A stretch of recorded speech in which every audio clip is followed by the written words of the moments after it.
Episode ১২-র প্রথমে শিয়ানের একটা phone আসে আর তারা আবারও বাসায় ফিরে চলে যায়। বাসায় ফেরত গিয়ে শিয়ান জানতে পারে তার গ্র্যান্ডমাদারের শরীর অনেক খারাপ, যার কারণে তার ফ্যামিলিকে সেখানে যেতে হবে। শিয়ানের মা যাওয়ার আগে শিয়ানকে সব বুঝিয়ে দেয় যে তাদের অনুপস্থিতিতে সে কিভাবে ঘরে একা থাকবে এবং নিজেকে সামলে নিবে। একই সাথে শিয়ানের মা শিউকেও বলে যায় যাতে করে সে শিয়ানের খেয়াল রাখে। শিউর মা শিয়ানের মাকে নিশ্চিন্তে যাওয়ার জন্য বলে। তারপর তারা সেখান থেকে চলে যায় আর শিয়ান সেটা দেখে আপসেট হয়ে পড়ে, যে কারণে শিউর মা তাকে কিছু সময়ের জন্য তাদের বাসায় নিয়ে যায়। তখন তিনি শিয়ানের জন্য রান্না করে এবং তাকে কিছু খেতে দেয় আর তাকে তার ফ্যামিলি ফেরত আসা পর্যন্ত সেখানে থাকার জন্য বলে। কিন্তু শিয়ান তাদেরকে শুধু শুধু বিরক্ত করতে চায় না বলে মানা করে দেয়। শিউর মা তাদের জন্য ফ্রুটস আনার জন্য মার্কেটে চলে যায়। তিনি যেতেই শিয়ান শিউর সাথে নিজের গ্র্যান্ডমার হেলথ সম্পর্কে কথা বলতে থাকে, যেটা শুনে শিউ শিয়ানকে আশ্বস্ত করে বলে, তোমার গ্র্যান্ডমা ভালো হয়ে যাবে, তুমি এটা নিয়ে চিন্তিত না হয়ে নিজের বিষয়ে চিন্তা করো আর নিজের খেয়াল রাখো, যাতে করে তোমার মা তোমার বিষয়ে নিশ্চিন্তে থাকতে পারে। পরবর্তী সিনে শিয়ান বাসায় ফেরত চলে আসে, যেখানে সে শেরির সাথে ফোনে কথা বলছিল। কি তখনই সে কারো শব্দ শুনতে পায়। শিয়ান অনেক ভয় পেয়ে বাইরে দেখতে থাকে, যেখানে সে একজন লোককে দাঁড়িয়ে থাকতে দেখে। শিয়ান এটা দেখে ভয় পেয়ে যায় আর এক জায়গায় স্টিক নিয়ে দাঁড়িয়ে পড়ে। অন্যদিকে দরজা খুলতেই শিয়ান ওই লোকটাকে মারতে থাকে আর তখনই সে দেখতে পায় ওইটা তো শিউ ছিল। শিউ তখন তাকে জানায় তার মা তাকে একটা এক্সট্রা কি দিয়েছিল, যার কারণে সে ভেতরে আসতে পেরেছে। আরও জানায় সিকিউরিটি গার্ড একটা চোর ধরেছে যে কিনা তাদের ঘরের বাইরে দাগ দিয়ে গিয়েছে। মূলত শেডি যখন শিয়ানের সাথে কথা বলছিল তখন সে বিপদ বুঝতে পেরে শিউকে সব জানায়, তাই সময় মতো শিউ সেখানে পৌঁছে গিয়েছিল।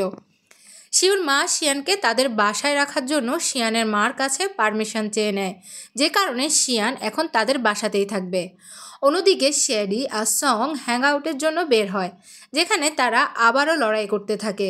শেডি তাকে আজকের ঘটনা জানায় আর বলে, যদি আমার সাথেও এমন হয় তাহলেও কি তুমি আমাকে এভাবে প্রোটেক্ট করবে?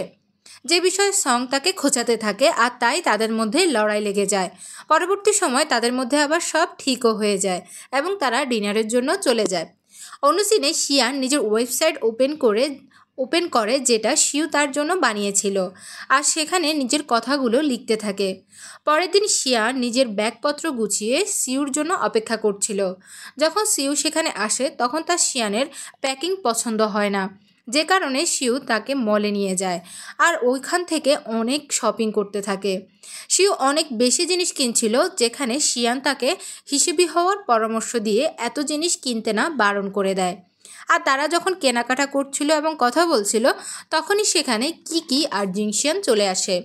তারা সবাই একে অপরকে দেখে জিজ্ঞেস করে যে তারা একসাথে কি করছে। জিংশিয়ান বলে, আমি শুনেছি তুমি অনেক ভালো বুলিয়ার্ডস খেলো, তাই তুমি একবার আমার সাথেও খেলতে এসো। জিংশিয়ানের কথা শুনে কিকি শিয়ানকে এক সাইডে নিয়ে যায় আর জিজ্ঞেস করে শিয়ান আর শিউ সেখানে একসাথে কি করছে। পরবর্তী সিনে শেডি শিয়ানের সাথে লড়াই করতে থাকে এই বলে যে শিয়ান আর শিউ এখন একসাথে একই বাসায় থাকবে, এত বড় একটা কথা সে কিকিকে কিভাবে জানিয়েছে। শিয়ান তাকে বিষয়টা বোঝাতে যাবে তখনই সেখানে শিউর মা চলে আসে আর তাকে তার রুম সম্পর্কে জিজ্ঞেস করতে থাকে। পরবর্তীতে শিউর মা শিয়ানকে শিউর ছোটোবেলার ফটো দেখাতে থাকে। শিউর ছবি দেখে শিয়ান হাসতে থাকে, তখনই সেখানে শিউ চলে আসে আর তার মায়ের উপর রাগ করে যে সে শিয়ানকে কেন নিজের ছবি দেখিয়েছে। তারপর শিউর মা শিয়ানকে শাওয়ার নিয়ে ঘুমিয়ে পড়তে বলে আর শিউকে শিয়ানের যে কোনো বিষয়ে খেয়াল রাখার জন্য বলে যায়। শিউও তখন সেখান থেকে চলে যায়। শেডি তখনও ফোনের ওপাশে ছিল। শিয়ান তার সাথে কথা বলে গোসলে চলে যায় আর পরের সকালে শিয়ান ঘুম থেকে উঠতে দেরি করে, যার কারণে তাদের স্কুলের জন্যও দেরি হয়ে যায়। শিউ সাইকেল রাইড করতে থাকে আর শিয়ানকে খোঁচাতে থাকে। শিয়ানও দৌড়াতে থাকে যাতে করে সে স্কুলে তাড়াতাড়ি পৌঁছাতে পারে। স্কুলে পৌঁছে শেডি আর শিয়ান একে অপরের সাথে কথা বলতে থাকে। শেডি তাকে জানায় ছোটবেলায় সং আর সেও একসাথে থেকেছিল। অন্যদিকে সং আর সিউও এই বিষয়েই কথা বলতে থাকে আর তখন সেখানে জিংশিয়ান চলে আসে। সিউ তাকে এখন সঙ্গের বাসা ছেড়ে তার বাসায় যাওয়ার পরামর্শ দেয়, কারণ তার মা তার জন্য অনেক চিন্তিত। জিংশিয়ান তার কথা শুনে এই বিষয় নিয়ে চিন্তা করতে থাকে। নেক্সট সিনে শিয়ান শিউর জন্য কিছু ফ্রুটস নিয়ে আসে আর একসাথে টিভি দেখার কথা জিজ্ঞেস করে। তখনই শিউ রিমোট লুকিয়ে ফেলে। শিয়ান বুঝতে পারে যে শিউ রিমোট কোথায় লুকিয়েছে। শিউ বলে, যদি তুমি খুঁজে বের করতে পারো তাহলে তুমি টিভি দেখতে পারবে। শিয়ান এক ঝটকায় রিমোট বের করে ফেলে, যা দেখে শিউ অবাক হয়ে যায়। শিয়ান তাকে জানায় সে আর তার ছোট ভাই এত বছর থেকে ঠিক এভাবেই রিমোটের জন্য লড়াই করে যাচ্ছে। পরে শিউ নিজের সেই ওয়েবসাইটের কথা শিয়ানকে জিজ্ঞেস করে, যা সে শিয়ানের জন্য বানিয়েছিল। শিয়ান জানায় তার সেটা অনেক পছন্দ হয়েছে।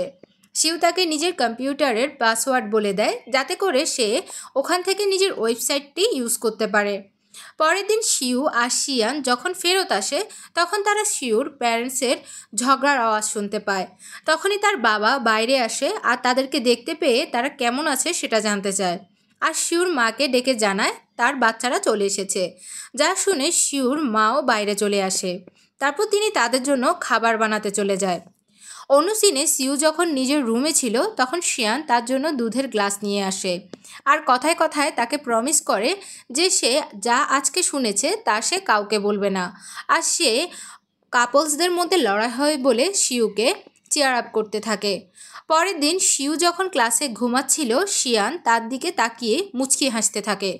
শেরি এটা দেখে তাকে তার হাসির কারণ জিজ্ঞেস করে।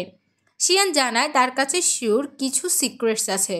শেরি এটা শুনে সে সিক্রেটস সম্পর্কে জিজ্ঞেস করলে শিয়ান শিউকে প্রমিস করেছে বলে শেরিকে তার না জানাতে মানা করে দেয়। তখনই সেখানে সং এসে জানায় শিংমিনের ফ্যামিলির অ্যাক্সিডেন্ট হয়েছে, যার কারণে তারা এখন অনেক ক্ষতির সম্মুখীন হয়েছে আর তাদের কন্ডিশনও খুব খারাপ। তখনই সেখানে তাদের টিচার চলে আসে আর একটা বক্স নিয়ে সবাইকে সেখানে ডোনেট করার জন্য বলে। ডোনেশনটা ছিল মূলত শিংমিনের ফ্যামিলির জন্য। নেক্সট সিনে শিয়ান নিজের সকল পকেট মানি ডোনেট করে দেয়। শিউ এটা দেখে ফেলে আর তার কাছে জানতে চায় যে সে এটা কেন করেছে। শিয়ান তখন বলে, যদি পরে তার সাথেও এমন হয় আর বাকি সবাইও তার মতো করে হেল্প করে, তবে সেটা কতই না ভালো হবে। যা শুনে শিউ ও অনেকগুলো টাকা ডোনেট করে দেয়। তখন সেখানে শিংমিন আসে আর তাকে ধন্যবাদ জানায় আর তাকে সরিও বলে, সেখান থেকে চলে যায়। রাতে যখন শিয়ান আর শিউ একসাথে পড়ছিল, তখন শিয়ান ভুল করছে দেখে শিউ বলে, যদি তুমি নিজ থেকে পড়তে না পারো তাহলে কমসে কম আমার থেকে জিজ্ঞেস তো করে নাও। যেটা শুনে শিয়ান বলে, আমি তোমার উপর এত রিলাই করতে চাই না। পরে শিয়ান শিউর কাছে অলিম্পিক ন্যাশনাল সম্পর্কে জিজ্ঞেস করে, যদি সে জিতে যায় তাহলে কি সে হংগিং ইউনিভার্সিটিতে যেতে পারবে। যেখানে শিউ বলে যদি সে ফার্স্ট প্রাইজ জিতে যায়, তার সাথে আরও কিছু অ্যাওয়ার্ড জিতে, তাহলে সে সেখানে ভর্তি হতে পারবে। যেটা শুনে শিয়ান জানায় সে সেখানে যেতে চায়। সেটা শুনে শিউ অনেক আমতা আমতা করে বলে যে এটা কেমন হয় যদি তুমি আমার সাথে জিয়াংলিনে যাও। যেটা শুনে শিয়ান শিউর দিকেই তাকিয়ে থাকে। আর এই এপিসোডটি এখানে শেষ হয়ে যায়।